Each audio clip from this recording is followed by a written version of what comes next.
चारधाम यात्रा पर श्रद्धालुओं की मौत का आंकड़ा बढ़ा रहा टेंशन। 10 मई से शुरू हुई चारधाम यात्रा में अब तक 68 श्रद्धालुओं ने गंवाई जान। ज्यादातर श्रद्धालु दिल या दूसरी बीमारी से थे ग्रसित। डेथ रेशियो को कम करने की कोशिश में जुटा प्रशासन, बढ़ाई गई स्क्रीनिंग सेंटर्स की संख्या। आने वाले दिनों में और बढ़ेगी श्रद्धालुओं की संख्या, जगह जगह लगाए गए हेल्थ एटीएम। जैसे जैसे चारधाम यात्रा आगे बढ़ रही है, श्रद्धालुओं की मौत का आंकड़ा भी तेजी से बढ़ता जा रहा है। 10 मई से शुरू हुई चारधाम यात्रा पर अब तक 68 श्रद्धालु अपनी जान गंवा चुके हैं। इस आंकड़े ने प्रशासन की चिंताएं बढ़ा दी हैं। हालांकि धामी सरकार ने श्रद्धालुओं के स्वास्थ्य और उनकी सुरक्षा को देखते हुए तमाम पुख्ता इंतजामों को और मजबूत करना शुरू कर दिया है। इस साल तीर्थयात्रियों की संख्या ने पिछले सभी रिकॉर्ड ध्वस्त कर दिए हैं। देश के कोने कोने से श्रद्धालु चारधाम यात्रा पर पहुंच रहे हैं। चारों धामों में श्रद्धालुओं की संख्या तेजी से बढ़ रही है। बढ़ती भीड़ पर काबू पाना शासन प्रशासन के लिए भारी चुनौती थी, जिसे अब धीरे धीरे काबू कर लिया गया है। चलिए अब श्रद्धालुओं के डेथ रेशियो के बारे में बताते हैं।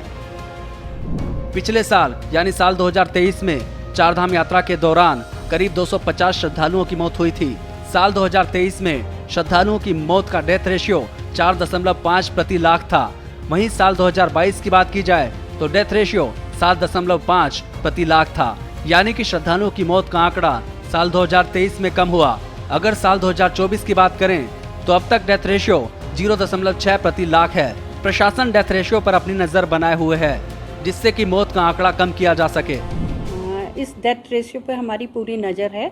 2022 में जो 7.5 पर लाख था, वो हमने जो 23 में देखा है वो 4.5 पर लाख है, क्योंकि यात्रीगण बढ़े हुए हैं लेकिन डेथ की रेट कम हुई है। अभी भी पूरा हमारा इस पर नज़र है और इसको कम करने के हम पूरे प्रयास कर रहे हैं।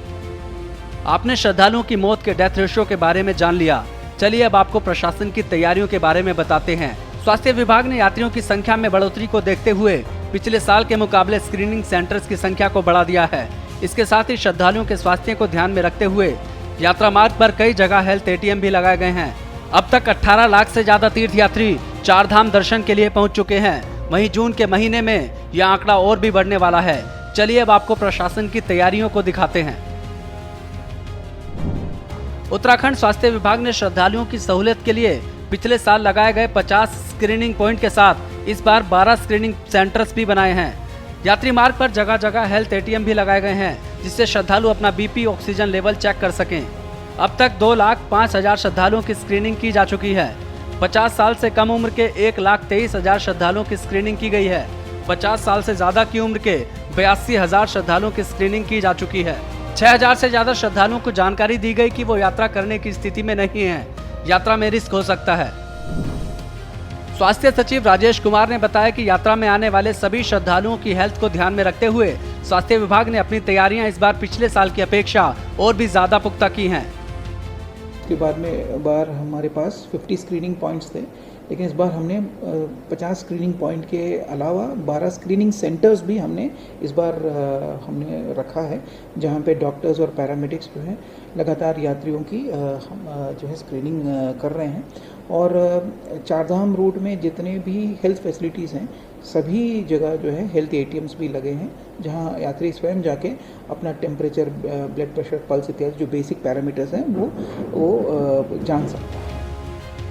बता दें कि उत्तराखंड स्वास्थ्य विभाग ने यात्रा शुरू होने से पहले अलग अलग राज्यों की भाषाओं में एसओपी जारी की थी, जिससे चारधाम यात्रा पर आने वाले श्रद्धालुओं को जरूरी दिशा निर्देशों का पता चल सके।